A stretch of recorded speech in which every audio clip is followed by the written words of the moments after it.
চলো শুরু করি আবারও একটি মডেল সেট। এটা হবে আমাদের রায়মার্টিনের সম্ভবত ৯ নাম্বার মডেল সেট। হ্যাঁ, চলো প্রথম প্রশ্ন থেকে শুরু করা যাক। তো প্রথম প্রশ্ন থেকে রিপিট কোয়েশ্চেন আর কি, এগুলো রিপিট কোয়েশ্চেনের সিরিজ আর কি।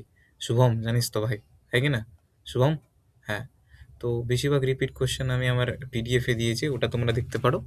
আর যেগুলো রিপিট কোয়েশ্চেনগুলো আর কি তোমরা বুঝতে পারো না আমাকে জানিও, আমি ওটা জানিয়ে দেবো, কোনো অসুবিধা নেই। ঠিক আছে, যেগুলো রিপিট কোয়েশ্চেন ওগুলো আমি রিপিট করছি না, যেগুলো আর কি হয়নি সেগুলো আমি বলে যাচ্ছি। দেখো, তার মানে এই অথবা দু কোয়েশ্চেনটা রিপিট না, আমি এটা বলে দিয়েছি। আমরা জানি যে প্রমাণ জারণ বিভব নির্ভর করে বিজারণ ধর্মের উপর, যার জারণ বিভব বেশি তার বিজারণ ধর্ম বেশি। ঠিক আছে, এই যে এটা ধরি এ, এটা বি, এটা সি, এর মধ্যে এর জারণ বিভবটা বেশি, তার জন্য এর বিজারণ ধর্মের মানটা বেশি, তার জন্য বি সি এইভাবে কম যাবে। নেক্সট, দুটি জটিল যোগ দিয়েছে চৌম্বক ধর্মের পার্থক্য। ঠিক আছে, দেখো, হ্যাঁ, এখান থেকে আসছে যে Ni2+, কিন্তু দেখতে হবে যে সায়ানাইডের মধ্যে রয়েছে স্ট্রং ফিল্ড লিগেন্ড, কি রয়েছে স্ট্রং ফিল্ড লিগেন্ড, আর নিকেলে রয়েছে নিকেল 2+, যে কিন্তু ক্লোরিন রয়েছে উইক ফিল্ড লিগেন্ড। এখানে পেয়ারিং হবে না, এখানে পেয়ারিং হবে না, বাট দ্বিতীয়তে পেয়ারিং হবে। ঠিক আছে, কারণ স্ট্রং ফিল্ড লিগেন্ড পেয়ারিং করবে। আর যদি পেয়ারিং হয়ে যায় তার আগে নিকেলের যদি ইলেকট্রন বিন্যাস করি তা 3d8 হয়, এইটার যে এই দুটো ইলেকট্রন পেয়ারিং হওয়ার কারণে এখানে আসবে আর ফাঁকা অরবিটাল আসবে, যার কারণে দেখতে পাচ্ছি এখানে অযুগ্ম ইলেকট্রন। অযুগ্ম মানে কি ডায়াম্যাগনেটিক আর সমতলিক বর্গাকার। আর অপর দিকে যদি দেখো, অযুগ্ম ইলেকট্রন দেখতে পাচ্ছি দুটো, তার জন্য এরা পরাচুম্বকীয়। পরবর্তী এর সম্ভাব্য আইসোমারগুলিকে আঁকাতে বলেছে। দেখো, আইসোমারগুলি কেমন হবে, একটা ট্রান্স হবে আর একটা সিস। ইএন বলতে ইথিলিন ডায়ামিনের কথা বলেছে। কার কথা বলেছে? Ethylene diamine, CH2 NH2 NH2 এর কথা বলেছে। ঠিক আছে, এটা হলো ইথিলিন ডায়ামিনের সংকেত। নেক্সট, বেঞ্জিন বলে N2 গ্রুপের উপস্থিতি গিভেন একটু আগে, মানে 7 নাম্বার, একটু আগে আমি ভিডিওটা ছাড়লাম, তো এই পার্টটাতেই ছিল। আর বলে সাইনাইড গ্রুপ এন্টার করাবে কিভাবে, ও একই কোয়েশ্চেন, রিপিট কোয়েশ্চেন, কিন্তু তাও আর কি যদি তোমাদের মনে হয় আমি এখানে বলে দিচ্ছি। দেখো, বেঞ্জিন গ্রুপের মধ্যে যদি মিক্স অ্যাসিড দাও তাহলে নাইট্রোবেঞ্জিন উৎপন্ন, নাইট্রেশন হবে। নাইট্রেশন মধ্যে যদি বিচারণ করো তাহলে অ্যানিলিন উৎপন্ন হবে। আর ডায়াজোটাইজেশন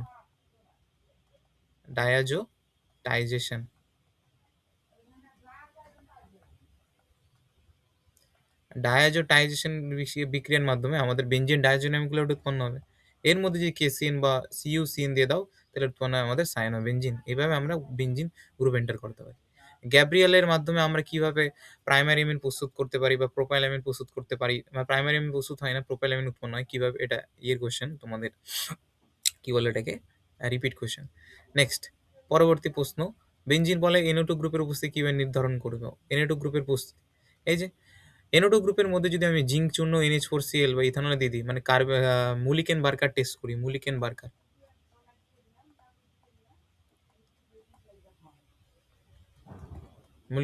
তাহলে উৎপন্ন হয় ফিনাইল হাইড্রক্সিলামিন।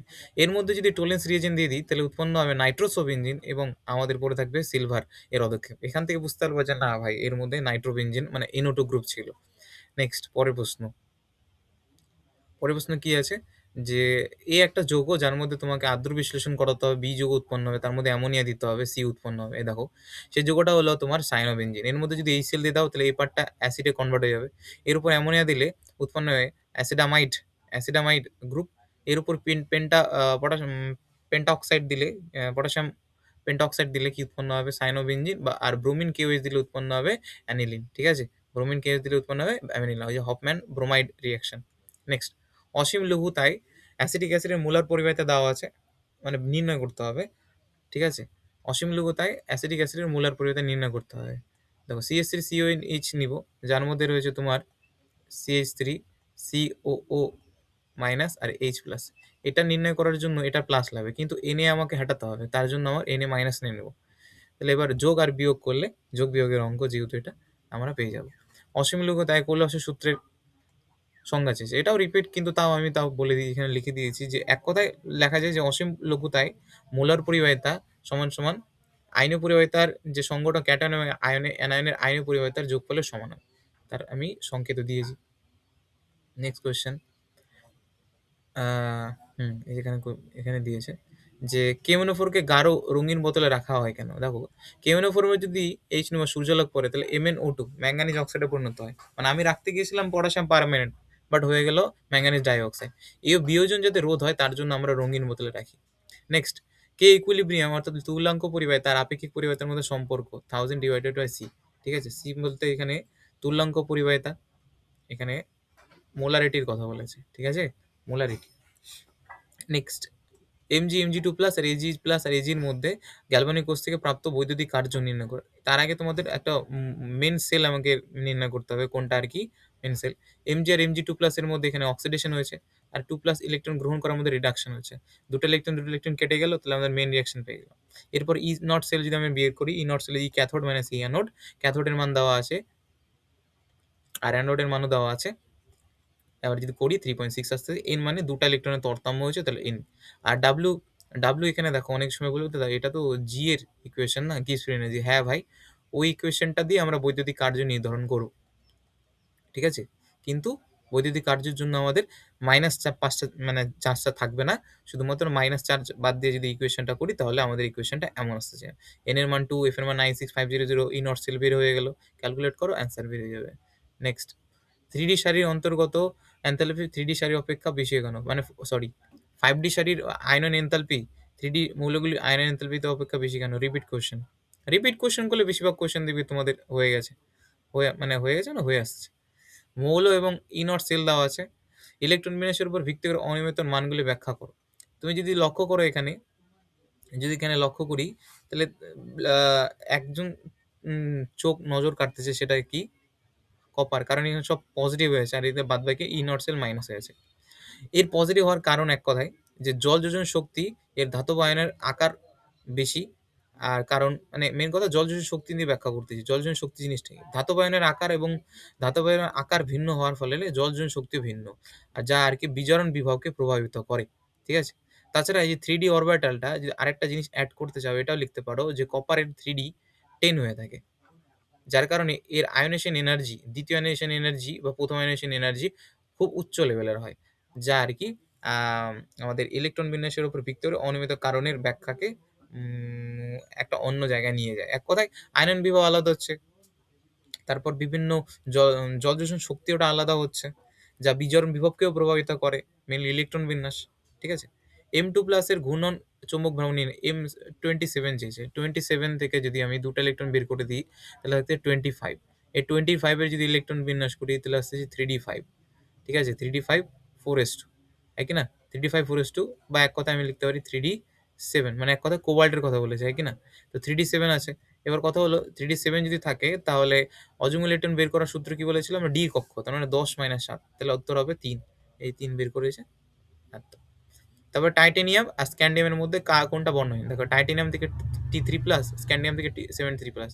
স্ক্যান্ডিয়ামে যদি ইলেকট্রন বিন্যাস করো 3D 0 আসতেছে, ইলেকট্রন নেই, তো ডিডি ট্রানজিশন হবে না। ডিডি ট্রানজিশন হবে না, তার রঙিন হবে না। আর এটা রঙিন, এটা তো করলাম, এটাও করলাম, এটাও করলাম। আচ্ছা, এটার চেয়েছে, আইইউপিএসি নাম চেয়েছে, পটাশিয়াম পেন্টাসাইনেড ও নাইট্রোসিল ফেরেট 2, মানে জারণ সংখ্যা।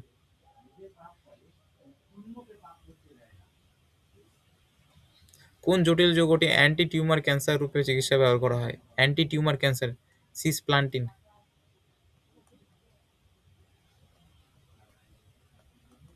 ঠিক আছে? নেক্সট, ম্যাগনেসিয়াম আর ইডিটি এর যে জটিল যৌগ কয়টি বলা হবে? দেখতে পাচ্ছ এই যে একদম পুরো ওম 4 টাইপের একদম স্ট্রাকচার, দেখে নিও। নেক্সট, পরের প্রশ্ন, এটা তোমার ইডিটি, হ্যাঁ।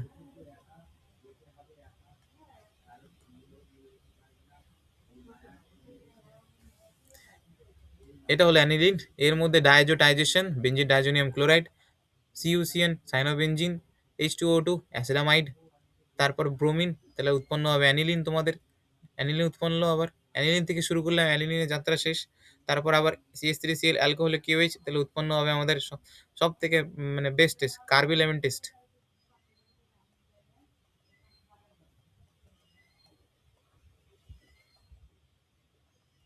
দেখো নেক্সট, নাইট্রোবেনজিনের উপর যদি গাঢ় HNO3 নাইট্রো মানে মেটা ডাইনাইট্রোবেনজিন কারণ এটা হলো মেটা ডাইরেক্টিং গ্রুপ, মানে মেটা পজিশনে আর কি নাইট্রো গ্রুপ ঢুকবে।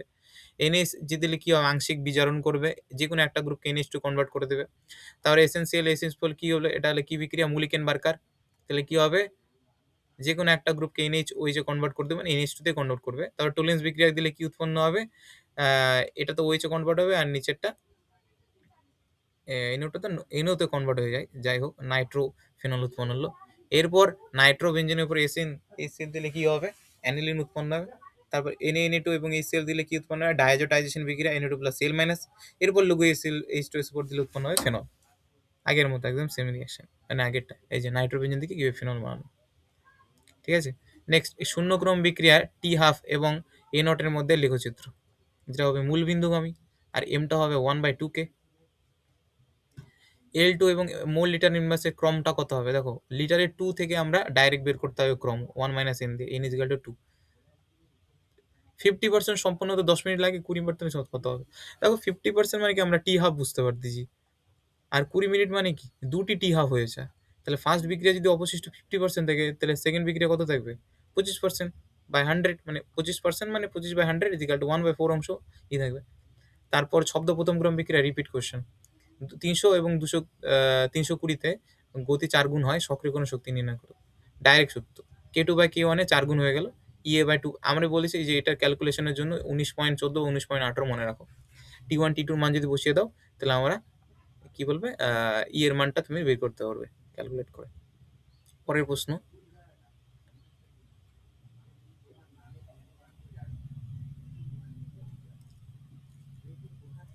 অ্যাসিটালডিহাইডের মধ্যে যদি H3CN দিয়ে দাও, কি হবে? সায়ানাইড কার্বন ডাইঅক্সাইড করে ডবল বন্ড অক্সিজেনের উপরে উঠে যাবে, উৎপন্ন হয় CH3CH তারপর H2SO4 দিলে কি উৎপন্ন হয়? CN টা অ্যাসিড গ্রুপে কনভার্ট হবে। আর গাঢ় H2SO4 দিলে কি পাবে? জল যোজন বিক্রিয়া হবে, এখান থেকে একটা হাইড্রোজেন জল যোজন বেরিয়ে যাবে, কারণ এরা নিরোধক হিসেবে কাজ করে, মানে জলটাকে বের করে। জল বের করলে উৎপন্ন হয় CH2 double bond CH। Next, Baeyer ভিনেগার অক্সিডেশন জিনিসটা কি? আচ্ছা, বায়োভেরিক্যাল অক্সিডেশন না, এটা আমরা করলাম, তাই কি না? এবার এর মধ্যে সিএইচ এর মধ্যে যে NaHSO3 উৎপন্ন হবে, তা কার্বনের একটা হাতে জাস্ট SO3 এনে এন্টার হয়ে যাবে, এটাই। আর এটা তো অ্যাসিটোন, এখান থেকে MgH দিকে পিনকল তৈরি হয়, মনে আছে? আগে একটা জটিল যৌগ উৎপন্ন হবে, তারপর ওটা ভেঙে পিনাকল তৈরি হবে। এটা আগের ইয়েতেই করিয়েছি। ক্লোরালে আলফা হাইড্রোজেন না থাকলে এটি ক্যান্ডিজোনিয়াম বিক্রিয়ায় অংশগ্রহণ করে কেন? রিপিট কোশ্চেন, তাও আর কি নিচের দিকে আলোচনা করা হয়েছে। তার আগে এটা করিনি। বলেছে কি বলেছে? Benzene CO CH3 C6H5 C OOH যদি দিয়ে দাও, তাহলে এস্টার উৎপন্ন হবে। কি উৎপন্ন হবে? এস্টার। এখানে বন্ড ভেঙে একটা অক্সিজেন এন্টার করে দাও, উৎপন্ন হবে এস্টার।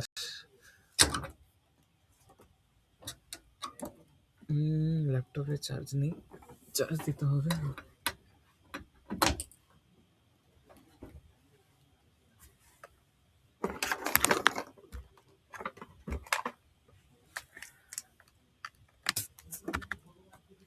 হ্যাঁ, হয়ে গেল, চার্জে বসিয়ে দিলাম।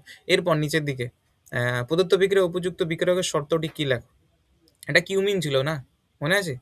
এটা কিউমিন। দেখো নিচের দিকে করিয়েছি, কিউমিন। ওর মধ্যে যদি অক্সিজেন দাও, তাহলে একটা কিউমিন হাইড্রো পার অক্সাইড উৎপন্ন হয়, মানে জাস্ট একটা অক্সিজেন বন্ড হয়। এর উপর H+ দিলে উৎপন্ন হয় ফেনল। তারপর এর মধ্যে যদি একদম ডাইরেক্ট কার্বন ডাইঅক্সাইড বা থোরিয়াম ডাইঅক্সাইড দাও, কার্বক্সিলেশন করে আমাদের বেনজোইক অ্যাসিড উৎপন্ন হয়ে যাবে, ঠিক আছে? নেক্সট, অ্যাসিটিক অ্যাসিডের উপর NH3 দিলে কি উৎপন্ন হয়? CH3CONH4, অর্থাৎ অ্যামোনিয়াম অ্যাসিটেট। এর উপর যদি আমি হিট দিই, তাহলে উৎপন্ন হবে অ্যাসিটামাইড। এর উপর পটাশিয়াম পেন্টঅক্সাইড দিলে বা নিরুদন করলে উৎপন্ন হয় CH3CN। আর এর উপর যদি মেডিয়াস বিজারণ করো, সোডিয়াম C2H5 দিয়ে, তাহলে উৎপন্ন হবে CH2NH2। এই যে CH2NH2। দুজনের মধ্যে পার্থক্য কিভাবে নির্বাচন করবো? এর মধ্যে যে CH3CO ডবল বন্ড, তার মানে এরা হলো আয়োডোফর্ম রিয়াকশন দেবে। আর এর মধ্যে যেহেতু অ্যাসিড, তাহলে সোডিয়াম বাইকার্বনেট দিলে বুদবুদ কার্বন ডাইঅক্সাইড বেরোবে। এভাবে আমরা পার্থক্য নিরূপণ করতে পারবো, ঠিক আছে? আশা করি বুঝতে পারলাম। ঠিক আছে, নেক্সট সলভে দেখা হচ্ছে।